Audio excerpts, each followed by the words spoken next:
이어서 모닝와이드 3부가 방송됩니다.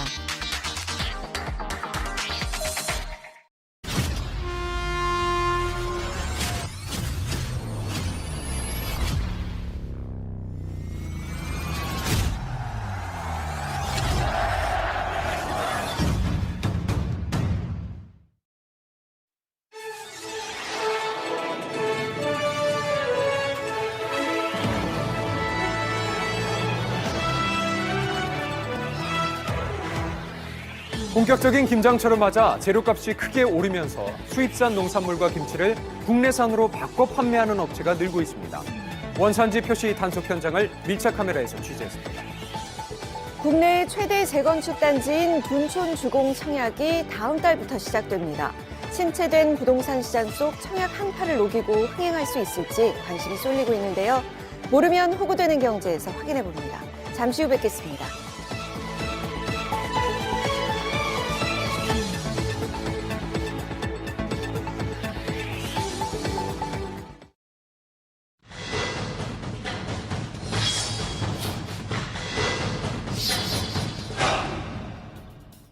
이태원 압사 참사 이후 지난 18일 경기도와 서울을 잇는 광역버스의 입석 운행이 중단됐습니다.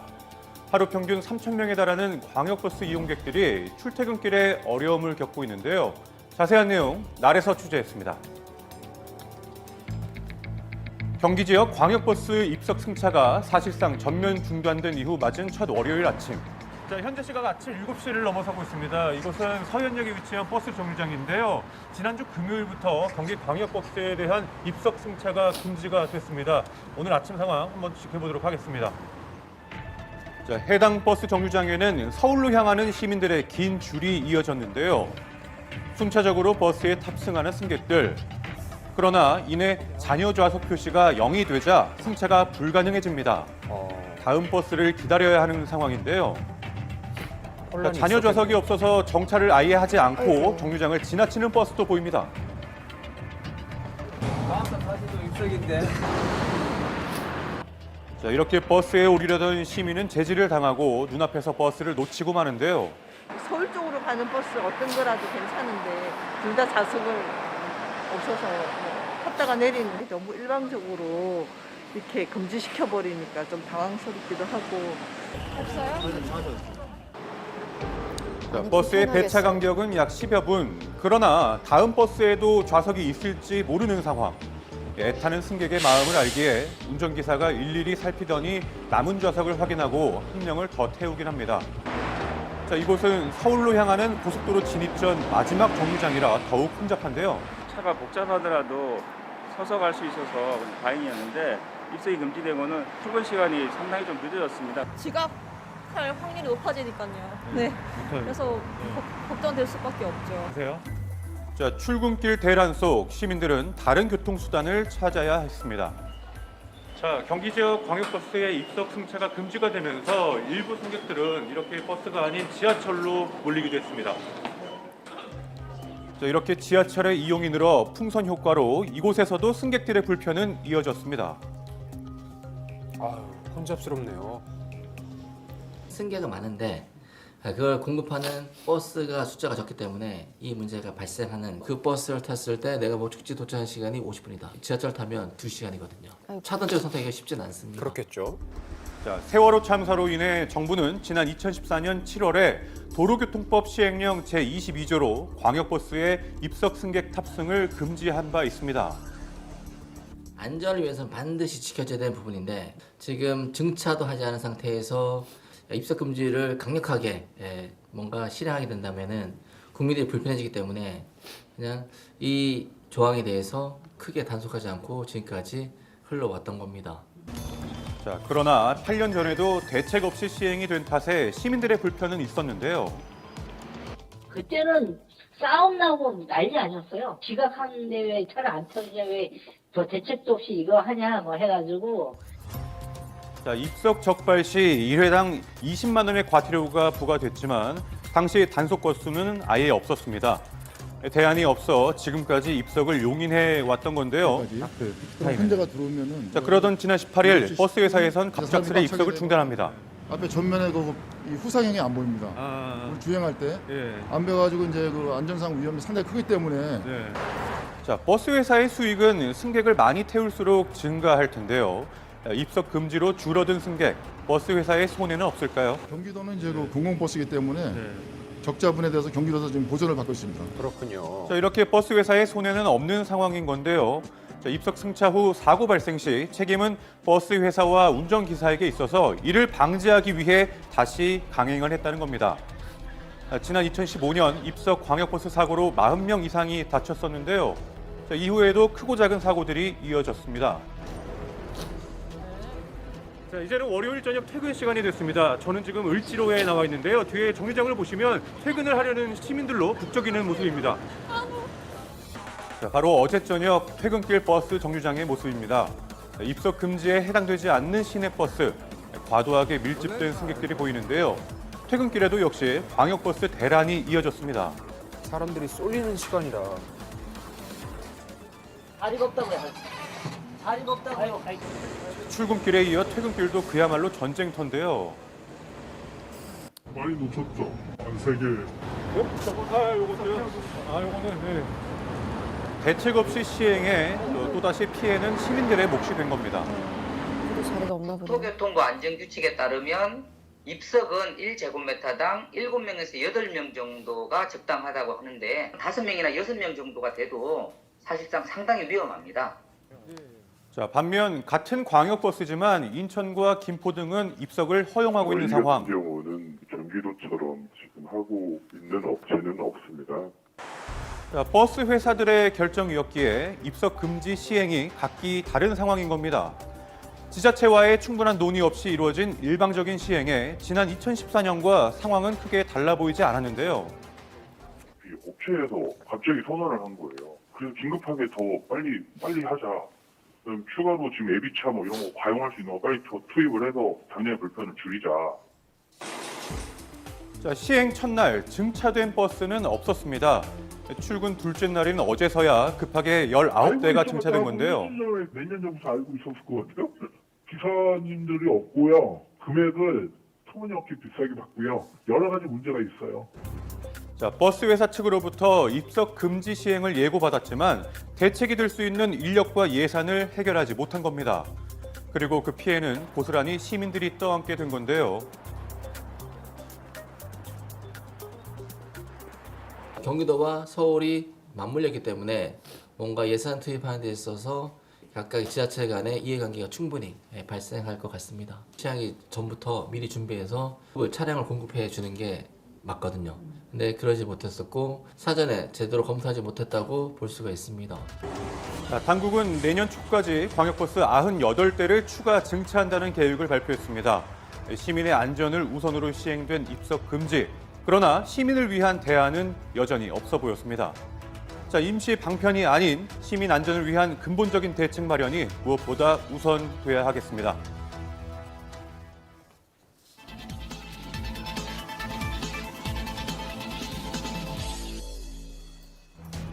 지난 17일 SNS에 중국에서 흙 묻은 운동화를 신고 채소를 밟으며 절임 채소를 만드는 영상이 논란이 됐죠.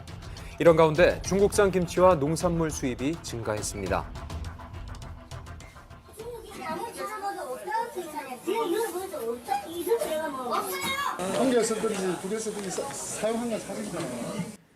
외국산 김치와 농산물을 국내산으로 둔갑시켜 판매한 거죠. 국립농산물품질관리원은 김장철을 맞아 원산지 표시 특별 단속에 나섰습니다. 최근 중국산 마늘을 국내산으로 바꿔 판다는 제보를 받았는데요. 김장철을 맞아 중국산 마늘이 상당량 유통이 되는 걸로 예측이 되어 지금 단속을 하게 됐습니다. 한 마늘 도매업체를 찾았습니다. 깐 마늘을 갈아서 소포장해 소매로 유통시키고 있었는데요. 저희 농산품질관리원에 넣었어요. 원산지 표시 단속 좀 받았습니다.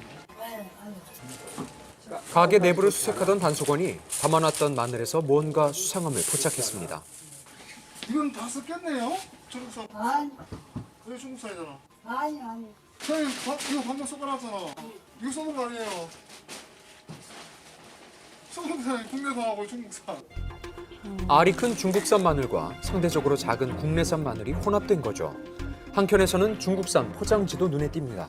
어제 그레멘스프 끄는 거 있죠? 아직 그런 건 우리는 새로 맡아서 한 거기 때문에 그때그때 해갖고. 의심은 되지만 증거가 없는 상황. 단속원은 다진 마늘을 담는 포장지나 거래 명세서를 찾아야 하는데요. 현재 혼합은 해놓고 원산지 표시를 어떻게 했는지 알 수가 없기 때문에 지금 위반이라고 할 수는 없습니다. 이미 섞어서 마늘을 갈아 놨기 때문에 구별이 안 돼 단속이 어렵다고요. 거래 명세서를 찾기 위해 꼼꼼히 수색하던 그때 여기 있네 간마늘. 여기 있네 3kg. 17 어제 거 어제 거. 이거 주세요. 아이고. 그 증거인멸 하시면 안 돼. 증거인멸 하시면 안 되고. 뭐 하시라고? 일단 주세요. 일단 제가 보고 드릴게요. 중국산 마늘을 구입한 거래 명세서와 다진 마늘로 판매했던 영수증이 발견됐습니다. 중국산 마늘을 구매해 국산 마늘로 둔갑시킨 건데요. 이렇게 증거가 나오자 판매자는 뒤늦게 범행을 시인하며 변명을 합니다. 200원을 먹자고 하는 것도 아니고. 원산지 허위 표시가 적발된 경우 형사 입건 후 수사가 진행되는데요. 처벌적으로 7년 이하의 징역 또는 1억 원 이하의 벌금에 처하게 됩니다. 걸음을 재촉하며 시장을 둘러보는 단속원들. 한 업체에 단속을 하게 되면은 다른 업체에 소문이 퍼지기 때문에 빨리 좀 단속을 해야 될 필요성이 있습니다. 전국의 음식점으로 유통하기 위해 마늘을 싣고 있던 업체.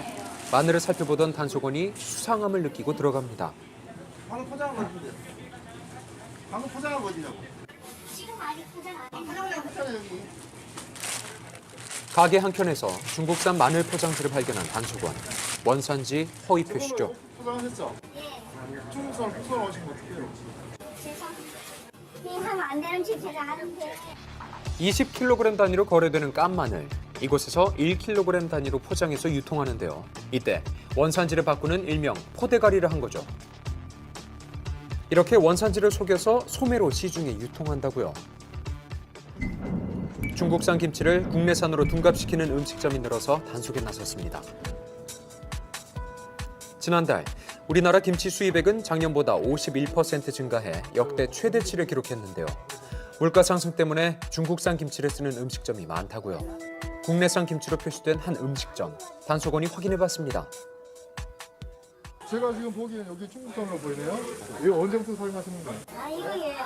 김치가 요새요. 그래가지고 오늘 중국산과 국내산 배추김치를 혼합해서 사용한다고요. 아니 없다니까 아무 다 찾아보세요. 없어요. 다 찾아보세요. 중국이 아무리 찾아봐도 없다고 생각해. 지금 이거 보세요. 없다. 이거 내가 뭐 없어요. 아 이거 나와서 이거 보시게. 아니 없다. 이거 보세요. 있으면 내가 한번 다 하면 다 드릴게. 없어. 증거를 찾기 위해 음식점 뒤편까지 수색합니다. 없다니까요. 그게 쓰고 내가 쓴다고 해서 그거 여기 있네요. 우리 거 아니죠? 우리가 먹는 거 아니죠? 가게 밖에 버려져 있던 중국산 배추김치 포장 상자를 발견했습니다. 여기까지 진짜 사는데 진짜 너무 잘 나가는데 좀다 늦어. 중국산 배추김치 위생 논란으로 원산지를 속이는 음식점이 늘고 있다는데요. 또 다른 음식점. 단속원이 손님인 척 위장해서 주문을 한 뒤 암행 단속을 실시했습니다. 그 삼겹살은 국산이에요? 예, 국산이에요. 김치는? 김치는 중국산이에요. 중국산이에요? 네. 중국산 김치를 쓴다는 음식점 직원. 그런데 원산지 표시를 안 한 걸로 보이고 과태료 부과 대상으로 보입니다. 가게 내부나 메뉴판 등 그 어디에서도 원산지 표시를 확인할 수 없었습니다. 단속임을 밝히고 확인해봤습니다. 근데 원산지 표시는 어디에 있어요? 아, 사장님이 그래야 되는데 맨날 까먹어갖고 저희가 맨날 부탁을 하거든요. 배달 영수증을 요청해서 확인하는 단속원. 배달 영수증에 원산지 표시는 필수 사항이기 때문이죠. 영수증 하단에는 배추가 국내산으로 표시돼 있었습니다. 사장님, 저 배추김치를 보니까요. 그 배추가 국내산이 아니고 중국산이에요. 그러니까 왜? 중국산 배추김치예요. 배달 음식 원산지 표시 의무화 2년째. 하지만 여전히 잘 지켜지지 않고 있는 상황. 김장철, 수요가 증가하는 보쌈용 돼지고기. 원산지 허위 표시도 함께 증가합니다. 손님인 척 점검할 돼지고기를 사는 단속원. 요거 국내산 삼겹살. 벌집 삼겹살 하나랑요. 요것도 국내산. 요것도 다 국내산. 어때? 이거는 근데 표시를 해서 팔고 있더라고요. 이번에 목살은 표시 없었는데 삼겹살은 표시하셨고 또 구두로 국내산이라고. 국내산이라고 표시돼 있었던 삼겹살. 정확한 판별을 위해 돼지의 원산지를 판별할 수 있는 키트로 검사를 하는데요. 고기를 떼어내 희석액에 섞은 후 키트에 떨어뜨립니다. 5분 뒤 한 줄로 나타난 키트. 외국산 돼지고기죠. 이 키트의 정확도는 97%. 현장 단속에 나섰습니다. 원산지 표시 점검점 나왔어요? 원산지를 속였던 게 확인된 상황. 가게의 다른 돼지고기의 원산지도 의심이 되는데요. 찬찬히 확인해 봅니다. 이거 국산이에요? 네. 이거 국산이라고? 다시 한 번 말씀해. 이거 국산이에요? 국산이에요? 네. 사장님 안 되겠네. 수입이잖아요, 사장님. 보시면 알잖아요. 무슨 국산이라고 그래요, 수입을. 국내산이라고 주장하는 상인 앞에서 다시 키트 검사를 하는데요. 한국산 돼지는 돼지 열병 백신 항체가 있어서 항체의 유무로 원산지를 알 수가 있다고요. 역시나 검사 결과는 외국산 돼지고기로 판명났습니다. 외국산 고기를 국내산으로 둔갑시킨 정육업체. 뒤늦은 변명을 늘어놓습니다. 유사님 왜 이렇게 파신 거예요? 수입 원하시는 거 있는데 거기서 같이 들어가시는 거. 수입 진열장이 있으면 모르겠는데 수입 진열장이 지금 하나도 없잖아요. 수입산 돼지고기를 확인하기 위해 냉장고를 수색합니다. 멕시코산 삼겹살인데. 창고에 쌓여있는 멕시코산 삼겹살이 버젓이 국내산으로 둔갑하고 있던 거죠. 원산지 허위 표시로 적발됐습니다. 이미 단속반이 사전 점검을 했던 또 다른 정육업체. 돼지고기 원산지 표시도 없었는데요. 진열돼 있는 돼지고기는 이렇게 국내산으로 표시돼서 유통되고 있었죠. 수입산 돼지고기를 찾기 위해 냉장 창고로 간 단속원. 그런데 수상한 흔적을 발견합니다. 왜 이렇게 빼놓으셨다고 그러신 거예요? 아니야, 지금 터져가지고. 빼져가지고? 원산지도 표시도 안 돼 있고. 이렇게 하시면 안 되잖아요, 그죠? 원산지 표시가 없는 돼지고기. 변명을 하지만 명백한 위반이죠. 뭐 포장지가 터져서 했다라고 얘기하는데 사실은 이제 일부러 포장지가 다시 간 거죠. 지금 공장을 새로 한 거죠. 국산으로 살기 위해서. 이어 발견된 거래 명세서에는 멕시코산 삼겹살을 거래했던 내역이 확인됐습니다. 수입이죠? 왜 수입을 국산으로 판매하셨나요? 지역적으로 하는데 생각보다 아프리카 돼지열병으로 출하량이 줄어서 단가가 높아졌다고요. 김장철, 소비자를 기망해서 수익을 늘리고 있는 일부 업체. 충실한 원산지 표시, 안전한 먹거리의 시작입니다. 오늘은 김치의 날입니다. 네. 11가지 재료로 22가지 효능을 낸다고 해서 11월 22일인데요. 네. 조사 결과 이번 주부터 12월 초까지 김장을 가장 많이 한다고 해요. 맞습니다. 이에 맞춰서 정부는 오는 12월 7일까지 전국에 있는 마트나 전통시장 등에서 김장 채소류를 최대 30%까지 할인하도록 하고 있는데요. 참고하시면 좋겠습니다.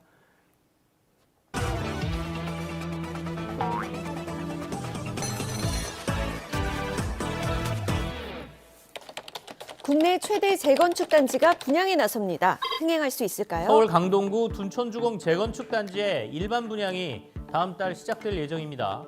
재건축 대여로 꼽혀온 둔촌주공의 분양에 관심이 쏠리고 있습니다.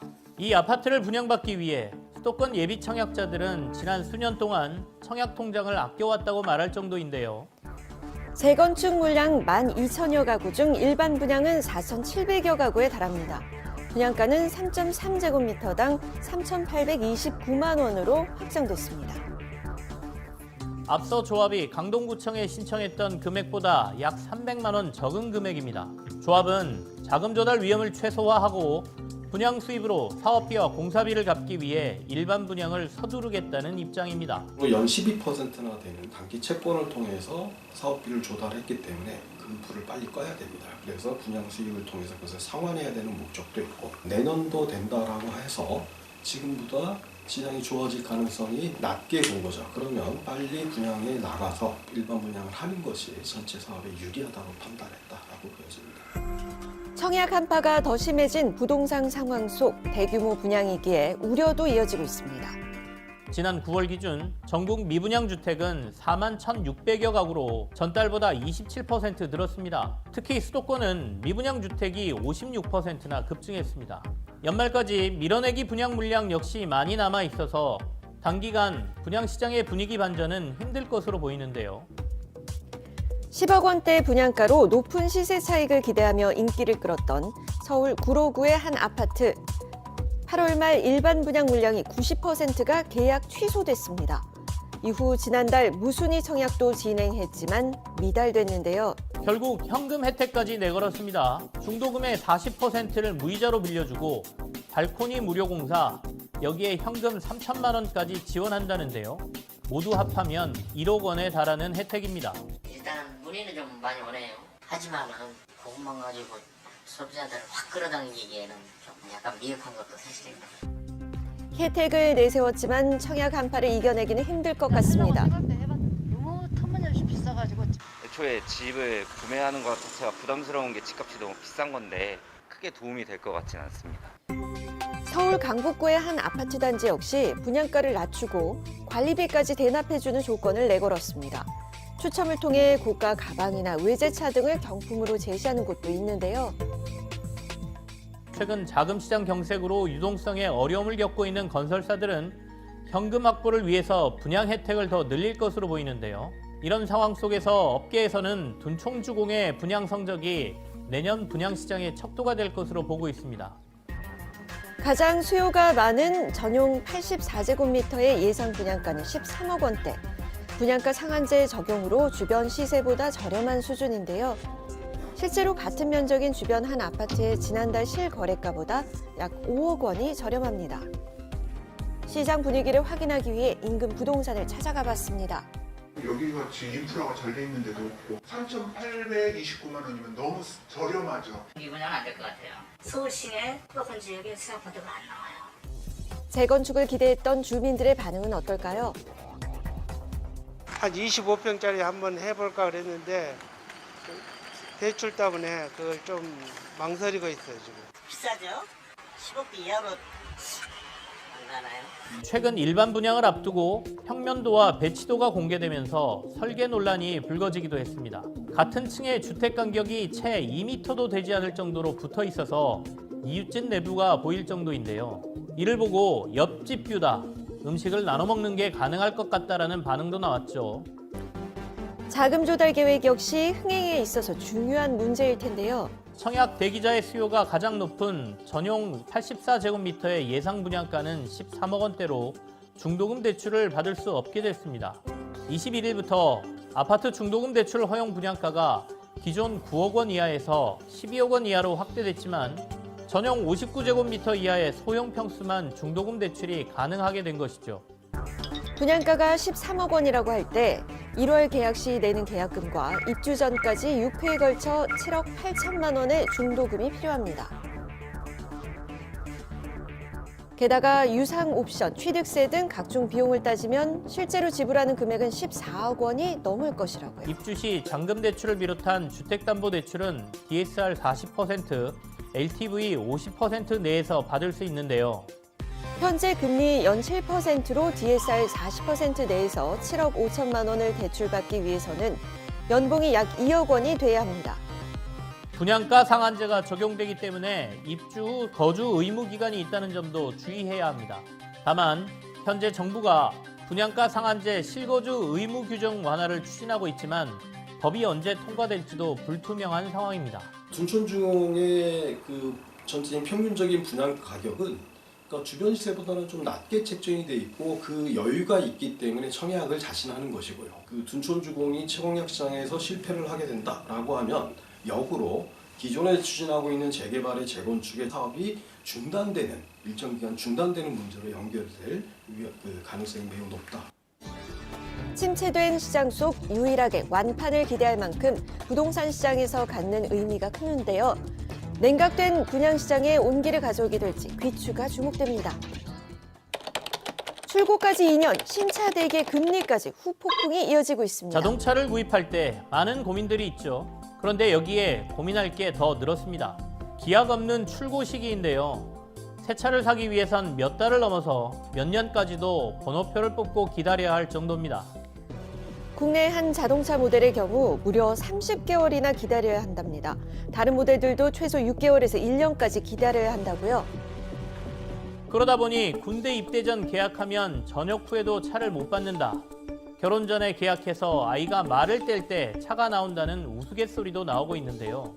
시간이 좀 필요할 것 같아요. 그래도 기다려줄 수 있어요? 작년부터 올해 상반기 글로벌 자동차 시장을 강타했던 차량용 반도체 수급대란은 점차 해소되고 있습니다. 하지만 신차 출고 기간은 여전히 줄어들지 않고 있습니다. 그 이유는 뭘까요?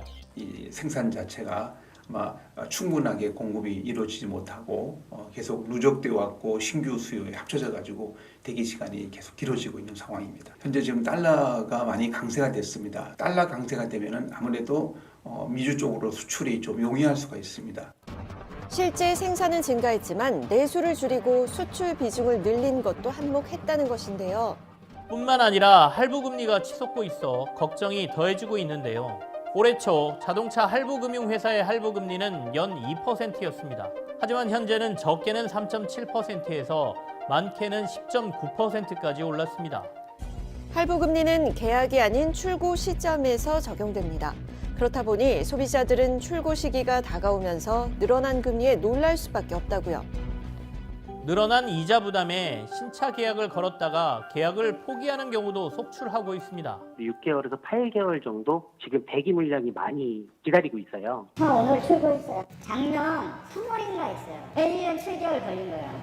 1년 정도 기다렸다가 곧 나올 때가 됐는데 2%일 때 계약을 했다가 지금 막 6% 이렇게 올라가지고 눈물이 머금고 소를 하게 되었어요. 신차 출고가 늦어지는 사이에 중고차 인기도 늘어났는데요.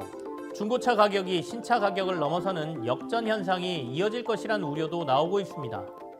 실제로 최근 1년 동안 3,000km를 주행한 중고차가 신차 가격보다 50만 원 더 비싸게 팔린 사례도 있었는데요. 게다가 거래세 등까지 더하면 그 비용은 신차 가격을 훨씬 넘습니다. 차량 구매 시 부과되는 자동차 개별 소비세를 인하해주는 정책도 올해 12월 31일 종료될 예정입니다. 기존 5%였던 자동차 개별 소비세가 한시적으로 인하되면서 올해 안에 출고되는 차량을 인도받는 소비자는 출고가의 3.5%만 개소세를 내면 되는데요. 개소세와 연동되는 교육세와 부가세까지 낮아지는 효과를 볼 수 있는데요. 최대 143만 원까지 절감할 수 있습니다. 문제는 올해 안에 출고가 완료돼야 혜택을 받을 수 있다는 겁니다. 개소세 인하 기간을 연장해야 한다는 목소리가 나오고 있는데요. 정부 역시 개소세 인하 연장을 검토 중인 것으로 알려졌습니다. 1년, 2년씩 기다려야 되는 상황인 경우에도 과연 정부가 수요 진작을 시켜야 될 이유가 있느냐. 고급 차종에 대해서는 굳이 적용하지 않고 그다음에 그렇지 않은 쪽에 수요 활성화적인 측면에서는 좀 적용을 한다든가 이렇게 작은 부분도 고려될 수가 있다. 당분간 자동차 공급 부족 사태는 지속될 것이란 전망인데요. 고가의 외제 차량을 할부 프로그램을 사용하지 않는다고 하면 아예 판매를 안 하는 사례까지 있다고 하는데요. 이렇다 보니 소비자들은 이게 진짜 부품이나 차량의 수급 문제인지 아니면 조금이라도 판매 과정에서 수익을 더 높이려는 꼼수인지 의구심을 보낼 수밖에 없습니다.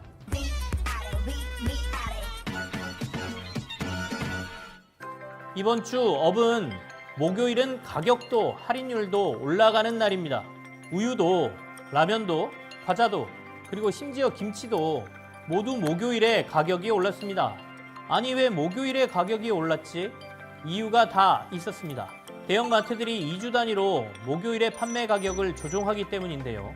이걸 아는 식품업체들이 가격 인상의 영향을 덜 받기 위해서 목요일을 가격 인상 시점으로 잡는다고 하는군요. 이번 주 다우는 줄어드는 무이자 할부 등 신용카드 혜택입니다. 한 카드사는 대형마트에서 제공하던 6개월 무이자 할부를 종료했고 또 다른 카드사들 역시 이번 달 들어 온라인 쇼핑과 손해보험 등에 제공했던 8개월 무이자 할부를 3개월로 축소했습니다. 채권 시장의 자금 경색과 가파른 금리 인상의 영향으로 카드사들의 자금 조달도 만만찮기 때문인데요. 제법 큰 금액을 결제할 때 신용카드사들의 무이자 할부 나름 이용할 만한 서비스인데요. 경기도 안 좋은데 이런 혜택마저 사라진다니 소비자들의 지갑이 더 다치지 않을까 우려스럽습니다.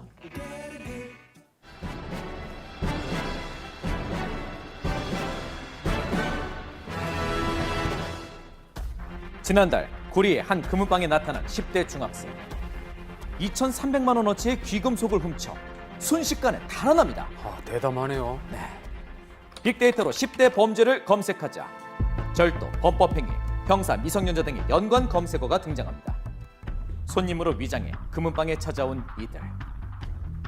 업주가 고개 돌린 틈을 타 귀금속을 들고 그대로 매장 밖으로 도망쳐버린 겁니다. 자연스럽게 고가의 목걸이와 팔찌를 보여달라고도 하는데요. 순식간에 일어난 일이었습니다. 너무나 큰 금액이었기 때문에 정말 막막하기도 하고 어떻게 대처를 해야 될지도 모르겠고 계속 멍했던 것 같아요. 얼마나 황당했을까요? 10대 금은방 절도 사건은 최근에도 또 있었습니다. 지난 9월 울산의 한 금은방. 한 남자가 진열장으로 넘어가 금목걸이를 훔칩니다. 그 사이 같은 시각 또 다른 남성은 가게 안쪽에서 업주를 넘어뜨리고 얼굴을 가격하며 폭행하기 시작하는데요. 범인은 10대 중학생 2명. 한 명이 훔친 귀금속을 들고 도망치자 곧이어 업주를 폭행하던 다른 한 명도 달아났습니다. 전문가는 증가하는 10대 범죄의 위험성을 지적합니다. 점차 이제 범죄가 진흥화되고 또 뭐 고도화되고 있지 않습니까? 또 이제 심각한 게 그 흉포화된다는 것이죠. 그런 경우에는 상당히 포악한 범죄자가 이제 될 수가 있는 것이죠. 지난 9일 오전 8시 울산. 위험하게 운전하는 차량 한 대. 시속 100km 이상의 속도를 내며 난폭 운전한 차량. 가로수를 들이받고서야 멈춰섰습니다.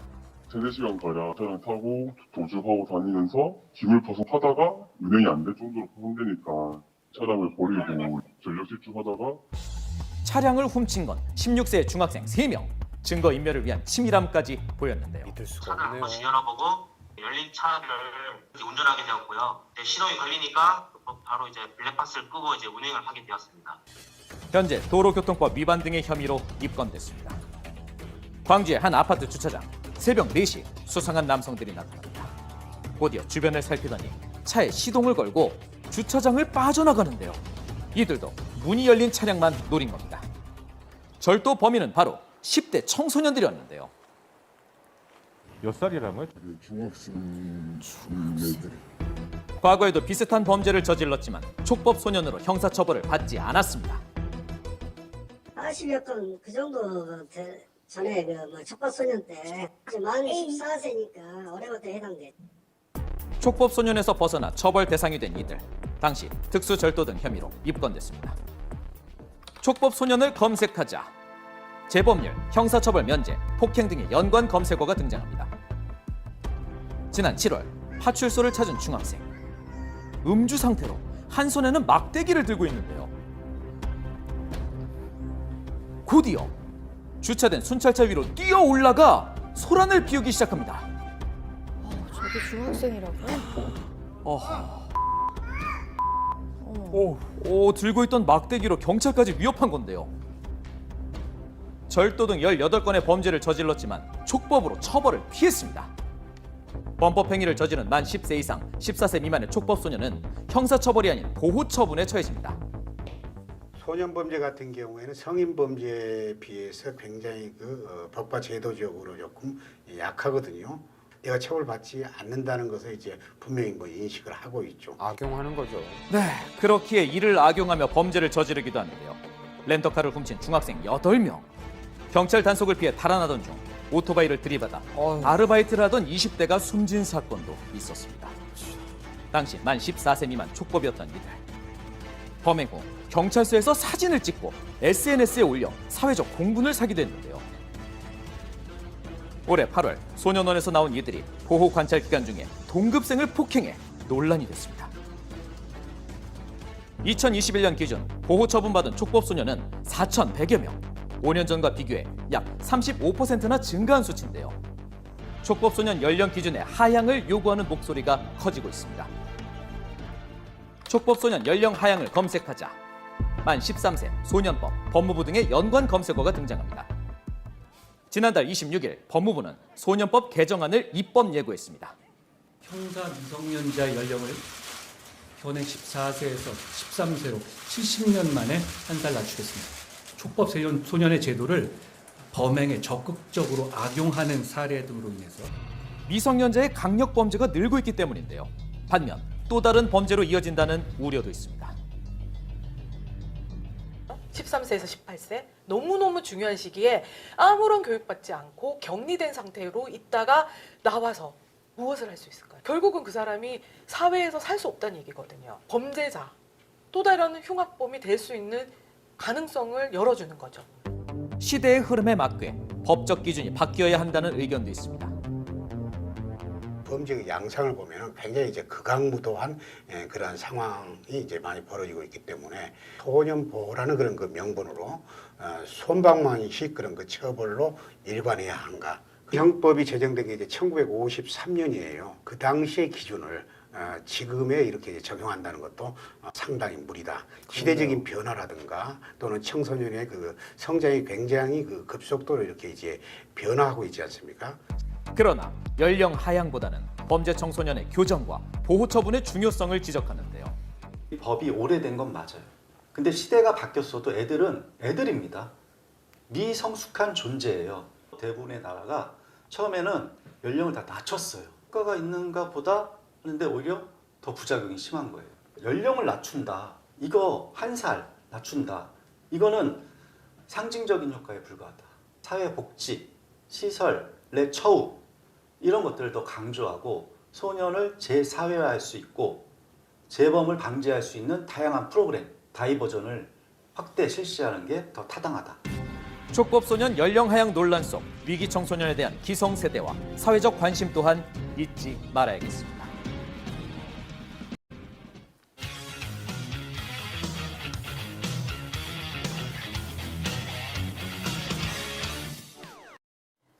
최근 소속사에 정산 문제로 내용 증명을 보낸 것으로 알려진 가수 겸 배우 이승기 씨. 데뷔 이후 지난 18년 동안 음원 수익에 대해 단 한 푼도 정산받지 않은 것으로 입수한 음원 정산 내역서에 따르면 2009년 10월부터 올해 9월까지 이승기 씨가 벌어들인 음원 수익은 96억 원이 넘었습니다. 이 매출액에는 2004년 6월부터 2009년 8월까지 5년치가 빠져있는 상태였는데요. 이 시기의 음원 매출은 소속사에서 회계장부 자료 유실로 인해 확인할 방법이 없다고 합니다. 당시 이승기 씨가 왕성하게 가수 활동을 했던 시기인 만큼 해당 기간에도 상당한 수익이 발생했을 것으로 예상되는데요. 많은 히트곡을 보유한 이승기 씨가 어째서 지난 18년간 음원 수익에 대해 정산받지 못한 것인지 의아할 수밖에 없는 부분입니다. 그동안 음원 수익이 없는 것으로만 알고 있던 이승기 씨는 지난해 초 자신의 노래가 음원 수익이 발생한다는 사실을 알게 됐다고 하는데요. 이승기 씨는 지난해 초 자신에게 잘못 전달된 음원 수익 정산 내역 관련 문자 메시지를 받고 자신에게도 음원 수익이 존재한다는 사실을 뒤늦게 알게 됐다고 하는데요. 이후 자신의 권리를 찾기 위해 소속사 임원들에게 문의했다고 합니다. 하지만 네가 마이너스 가수인데 어떻게 정산을 해주냐, 앨범 홍보비가 얼마나 많이 드는지 아느냐 등의 답변을 들었다고 합니다. 익히 알려졌듯이 가수 이선희 씨와 소속사 대표 권모 씨가 발굴해 고등학생 때 데뷔한 이승기 씨. 소속사와 인연을 맺은 뒤 가족같이 잘 지내왔는데요. 제 최고의 인복인 그리고 저희 인생 사부인 저희 엔터테인먼트 권 대표님께 감사하다는 말씀을 꼭 드리고 싶습니다. 그만큼 믿고 따랐던 소속사였기에 이승기 씨뿐만 아니라 대중도 놀라움을 금치 못했습니다. 네. 내용 증명을 받은 소속사 대표가 화가 나서 폭언을 했다는 말을 전해들은 이승기 씨는 회사 임원진에게 문자를 보내 자신은 정당한 권리를 찾고자 취한 행동이고 대표님의 음해와 협박으로 자신이 더 이상 연예인을 못한다면 그것 또한 운명이다. 앞으로 변호사를 통해 연락해달라라고 단호한 입장을 전했다고 합니다. 현재 소속사는 이승기 씨 문제뿐 아니라 경찰의 수사를 받고 있는 상황.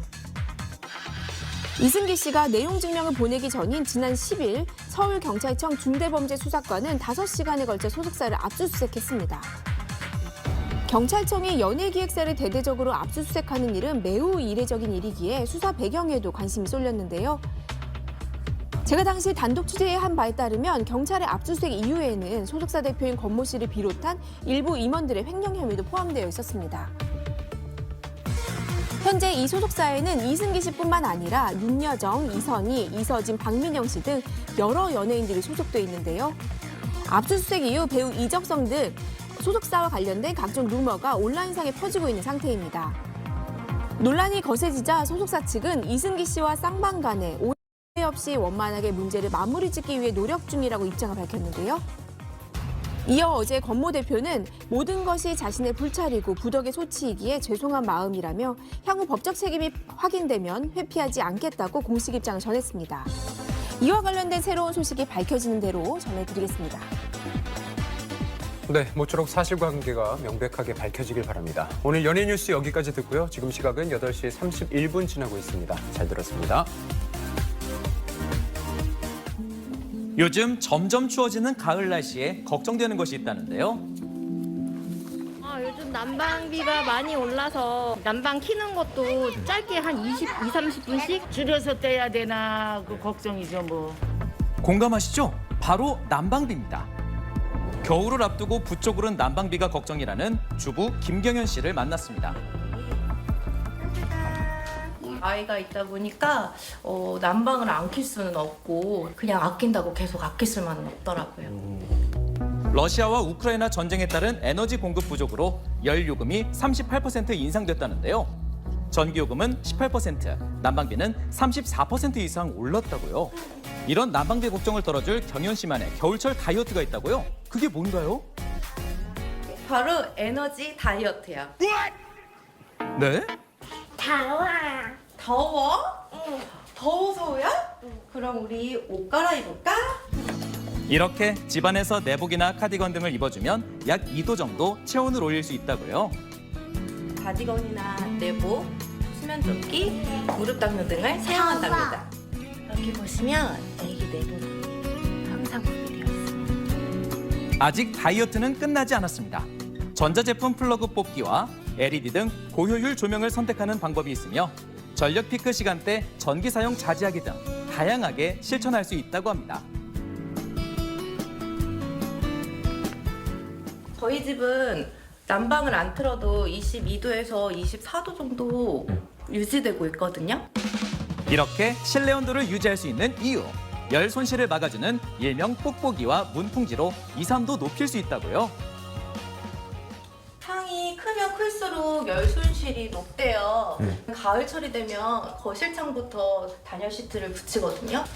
외풍을 막아 단열 효과를 내는 방한용품. 지난해 같은 기간보다 판매량이 80%나 증가했다고 하는데요. 이 뽁뽁이 혹시 자꾸 떨어져 고민이지 않으셨나요? 그런데 경현 씨만의 꿀팁이 있다고요. 보통 물로 뿌려서 많이들 하시는데요. 세제를 한두 방울 조금만 넣어서 하면 더 접착력도 강하고 더 좋다고 하네요. 뽁뽁이는 실내로 들어오는 냉기와 바깥으로 빠져나가는 열기를 막을 수 있는데요. 실내 온도를 높여 난방비를 약 20%가량 절감할 수 있다고 합니다.